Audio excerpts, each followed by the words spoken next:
పూర్తి వివరాలు చూసే ముందు మా ఛానల్ ని సబ్స్క్రైబ్ చేయడం మర్చిపోకండి. శ్రీ గురుభ్యో నమః.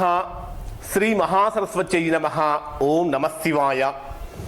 Narayana Shastri astrology official channel వీక్షిస్తున్నటువంటి ప్రేక్షక మహాశయులకు స్వాగతం, సుస్వాగతం. ఈరోజు మనము వికారినామ సంవత్సరంలో మిథున రాశి వారికి ఏ విధంగా ఉందో తెలుసుకుందాం. ఈ వీడియో చూడటానికంటే ముందు ఇప్పటి వరకు మా ఛానల్ చూస్తూ సబ్స్క్రైబ్ చేసుకొని వారు లేదా మొదటిసారిగా చూస్తున్న వారు వెంటనే సబ్స్క్రైబ్ చేసుకోండి. సబ్స్క్రైబ్ చేసిన వెంటనే బెల్ సింబల్ కనిపిస్తుంది, బెల్ సింబల్ కూడా టచ్ చేయండి. మిథున రాశి. మిథున రాశిలో మనకి మృగశిర నక్షత్రంలో ఉన్నటువంటి 3, 4 పాదాలు, ఆరుద్ర నక్షత్రంలో 1, 2, 3, 4 పాదాలు, పునర్వసు నక్షత్రంలో ఉన్నటువంటి 1, 2, 3 మొత్తం 9 పాదాలు కలిపి మిథున రాశిలో ఉంటాయి. మిథున రాశి వారిని కనుక తీసుకున్నట్లయితే ఈ వికారినామ సంవత్సరంలో మిథున రాశి వారికి ఆదాయం 11, వ్యయం 2, రాజపూజ్యం 5, అవమానం 2. ఆదాయ వ్యయాలను, రాజపూజ్యాలను కనుక పరిశీలించినట్లయితే మిథున రాశి వారికి ఈ చాలా చాలా యోగదాయకంగా ఉంది అని చెప్పవచ్చు. అంటే వాస్తవంగా కనుక చూసినట్లయితే ఆదాయం 11, వ్యయం 2, రాజపూజ్యం 5, అవమానం 2. ఆదాయ వ్యయాలు చాలా అద్భుతంగా ఉన్నాయి.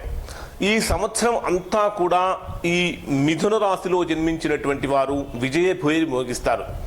గతంలో ఎప్పటి నుంచో ఎన్నో పనులు చేయాలి అనుకుంటూ చేయలేక నిరుత్సాహపడుతున్నటువంటి వారికి అందరికీ కూడా ఈ సంవత్సరం, ఈ వికారినామ సంవత్సరంలో ఎంత యోగదాయకంగా ఉంది అని చెప్పవచ్చు. సమాజంలో ఉన్నతమైనటువంటి స్థితికి చేరుతారు. చాలా ఔన్నత్యాన్ని కూడా ప్రదర్శిస్తూ ఉంటారు. అంటే చాలా ఔన్నత్యము అంటే ఉన్నతమైనటువంటి స్థితికి చేరడానికి కూడా మీకు ఈ సంవత్సరం చాలా ఉపయోగపడుతుంది. దానితో పాటు గతంలో ఎవరైతే అనారోగ్య సమస్యలతో బాధపడుతూ ఉన్నారో అటువంటి వారికి అందరికీ కూడా ఈ సంవత్సరం అంతా కూడా విశేషమైనటువంటి యోగదాయకంగా మారుతూ ఉంటుంది. ఇంకా ధర్మ కార్యాచరణ మీద ఎక్కువగా ఆసక్తి చూపిస్తూ ఉంటారు. పుణ్యక్షేత్ర సందర్శనము, తీర్థయాత్రలు చేయటము, ఇటువంటివన్నీ కూడా ఈ సంవత్సరం అంతా కూడా వీరికి యోగదాయకంగా ఉంది అని చెప్పవచ్చు. చేసేటటువంటి పనులలో వ్యవహార చేయము, అంటే ఏ పని మొదలుపెట్టినప్పటికీ కూడా ఆ పనిలో సంపూర్ణమైనటువంటి వ్యవహార చేయం కలుగుతూ ఉంటుంది. ఆదాయం ఉంటుంది. ఆదాయాన్ని పెంచుకోవటానికి అనేక రకాల మార్గాలను కూడా ఆలోచిస్తూ ఉంటారు. ఆదాయాన్ని పెంచడం కోసం ఏ రకమైన మార్గాలు అయితే ప్రయత్నిస్తున్నారో ఆ మార్గాలు మొత్తం కూడా అనుకూలంగా మారుతూ ఉంటాయి. ఈ మిథున రాశిలో జన్మించినటువంటి వారికి స్త్రీ పురుషులు ఇద్దరూ కూడా చాలా కాలం నుంచి వివాహం కాక బాధపడుతున్నటువంటి వారికి ఈ సంవత్సరం వివాహం కలిగే అవకాశాలు ఎక్కువగా కనిపిస్తున్నాయి. సో తప్పకుండా మిథున రాశిలో జన్మించినటువంటి వారు ఈ సంవత్సరంలో కనుక వివాహ ప్రయత్నాలు చేసినట్లయితే ఆ వివాహ ప్రయత్నాలన్నీ కూడా సఫలత చెందే అవకాశాలు ఎక్కువగా ఉంటాయి. కార్య సానుకూలత, కార్యజయం అనేటటువంటివి కూడా ఈ సంవత్సరం అంతా కూడా వీరికి కలుగుతుంది. అయితే ఇవి గోచారాన్ని కనుక పరిశీలించినట్లయితే గోచార రీత్యా ఈ శని జనవరి 24వ తేదీ నుండి 7వ స్థానం ధనుర్రాశిలో సంచరిస్తున్నటువంటి సమయం అంతా కూడా వీరికి విశేషమైనటువంటి యోగదాయకంగా ఉంటుంది. రాహువు ఈ సంవత్సరం అంతా కూడా వీరికి జన్మస్థానంలో అంటే మిథునంలోనే సంచరిస్తున్నటువంటి సమయంలో వీరికి విశేషమైనటువంటి యోగదాయకంగా మారుతూ ఉంటుంది. అయితే కొన్ని రకాలైనటువంటి ప్రతికూలమైనటువంటి పరిస్థితులు కూడా కనిపిస్తూ ఉంటాయి. మాతృవర్గం వారితోటి స్వల్పమైనటువంటి విభేదాలు కలుగుతూ ఉంటాయి. సోదర వర్గంతో కూడా కొన్ని రకాలైనటువంటి ఇబ్బందులు అవి వీరికి కనిపిస్తూ ఉంటాయి. దాంతోపాటు ఈ సప్తమ స్థానంలో సంచరిస్తున్నటువంటి గ్రహాల యొక్క కారణం చేత వీరికి ఆరోగ్యము, ధనలాభము ఇవన్నీ కూడా చక్కగా మారుతూ ఉంటాయి. అయితే ఈ సంవత్సరం మిథున రాశిలో జన్మించినటువంటి పురుషులు ఒక ముఖ్యమైన విషయం గుర్తుపెట్టుకోవాలి. ఈ సంవత్సరం మీకు గోచార రీత్యా కనుక పరిశీలించినట్లయితే పరస్త్రీలతో మీరు చాలా చాలా జాగ్రత్తగా వ్యవహరించవలసిన అవసరం ఉంటుంది. పరస్త్రీలను తల్లిగా భావించి వారిని కనుక పూజించినట్లయితే, ఆరాధించినట్లయితే మీ యొక్క అభివృద్ధి ఇంకా ఇంకా ఎక్కువగా మారుతూ ఉంటుంది. కొన్ని సందర్భాలలో మీకు భయము, ఆందోళన అనేటటువంటివి కూడా కలిగే అవకాశాలు ఎక్కువగా ఉంటాయి. అటువంటివి కలగకుండా ఉండటానికి దానికి సంబంధించిన ఒక మంత్రం కూడా మీకు చివరిలో తెలియజేస్తాను. ఈ మంత్రాన్ని కనుక మీరు పారాయణ చేసుకుంటూ ఉన్నట్లయితే దానివల్ల మీకు విశేషమైన యోగం కూడా కలుగుతుంది. అయితే మిథున రాశి వారికి జన్మరాహు సంచారం కారణం చేత అనుకోకుండా స్థానచరణము, స్థానభ్రంశము కూడా కలిగే అవకాశాలు ఎక్కువగా ఉంటాయి. ఆ కారణం అయితే స్థానభ్రంశం కలిగినప్పటికీ కూడా అభివృద్ధి అనేటటువంటిది ఎక్కడ ఆగకుండా జరుగుతూ ఉంటుంది. ఈ కేతు కేతువు ధనుర్రాశిలో సంచరిస్తున్నటువంటి సమయంలో కొద్దిగా భయాందోళనలు, కళత్రం అంటే భార్య మూలకమైనటువంటి నష్టాలు అనేటటువంటివి కూడా వీరికి సంభవిస్తూ ఉంటాయి.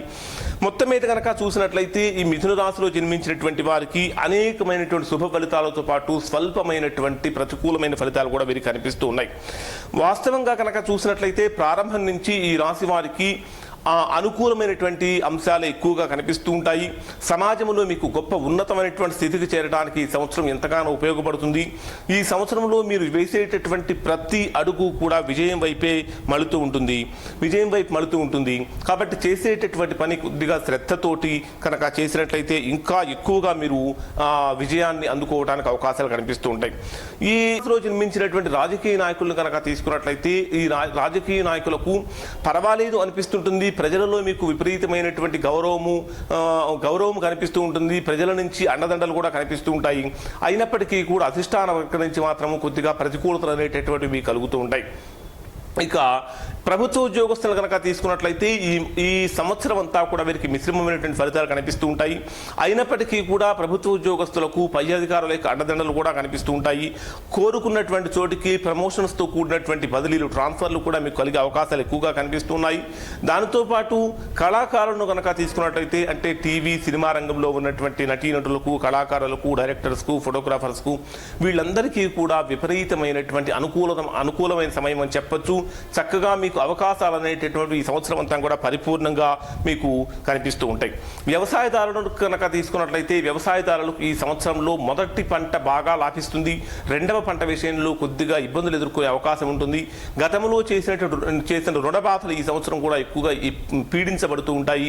ఆ రుణబాధలు పోవటానికి, అనేకమైన ప్రతికూల అంశాలు తొలగటానికి ఈ చివరిలో చెప్పేటటువంటి మంత్రాన్ని ప్రతిరోజు పారాయణ చేయటం అనేటటువంటి చాలా అవసరం. విద్యార్థులను కనుక తీసుకున్నట్లయితే పూర్వార్థం అంతా కొద్దిగా ప్రతికూలంగా ఉన్నప్పటికీ ఉత్తరార్థంలో వీరికి విశేషమైనటువంటి యోగం కూడా కలుగుతుంది. ఈ రాశిలో జన్మించినటువంటి వారు ప్రతిరోజు కూడా చండీ స్తోత్రాన్ని కనుక పారాయణ చేసినట్లయితే తద్వారా ఇది వీరికి విశేషమైనటువంటి యోగాన్ని కూడా కలిగిస్తుంది. ఇక ఈ రాశిలో జన్మించినటువంటి వారు అంటే ఈ మిథున రాశిలో జన్మించినటువంటి వారు ప్రతి బుధవారం రోజున శివాలయానికి కనుక వెళ్ళినట్టయితే శివ దర్శనం కనుక చేసుకొని శివుడికి పసుపు పచ్చ పూలతో కనుక పూలతో కనుక పూజ చేయించి అభిషేకం కనుక చేయించుకున్నట్లయితే అది కూడా మీకు విశేషమైనటువంటి యోగంగా మారుతుంది. ఈ మిథున రాశిలో జన్మించినటువంటి వారు దానితో పాటు ప్రతిరోజు ఓం బుం బుధాయ నమః అనేటటువంటి మంత్రాన్ని కనుక ప్రతిరోజు పారాయణ చేసుకోవటం చాలా విశేషమైనటువంటి యోగం అని చెప్పవచ్చు. ఇవి వికారనామ సంవత్సరంలో మిథున రాశి వారి యొక్క ఫలితాలు. ఈ వీడియో కనుక మీకు నచ్చినట్లయితే ఈ సింబల్ మీద టచ్ చేసి లైక్ చేయండి. మరిన్ని వీడియోల కోసం మా ఛానల్ సబ్స్క్రైబ్ చేసుకోండి. సబ్స్క్రైబ్ చేసిన వెంటనే బెల్ సింబల్ కనిపిస్తుంది. బెల్ సింబల్ కూడా టచ్ చేయండి. నారాయణ శాస్త్రి ఆస్ట్రాలజీ ఛానల్ వీక్షించినందుకు ధన్యవాదాలు.